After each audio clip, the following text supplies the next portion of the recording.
Naukay ang mga residente sa Tabada Public Market, Barangay Mambaling, dakpen sa Sugbok kagahapon, human nag-amok ang usa ka adik ug miluba sa usa ka negosyanteng dalaga sa maong dapit. Ang insidente nahitabo alas 11:30 sa buntag kagahapon.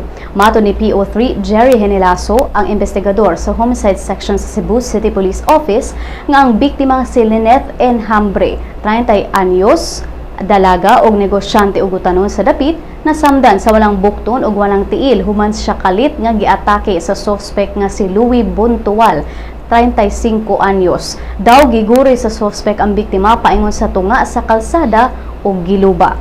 Ang mga tao sa dapit nga nakakita sa komosyon miluwas sa biktima ug nagkuhag tubo ug gibunalan ug gikulata ang suspect. Ang biktima gidala sa Cebu City Medical Center samtang ang suspect milanding sa Vicente Soto Memorial Medical Center. Giklaro ni PO3 Henilaso nga dili tinuod nga hostage taking ang nahitabo kagahapon, sukwahi sa naunang mga migawas nga mga taho sa radyo, sanglit ordinaryo lang daw kini nga stabbing incident ug nakontrol dayon ang suspect.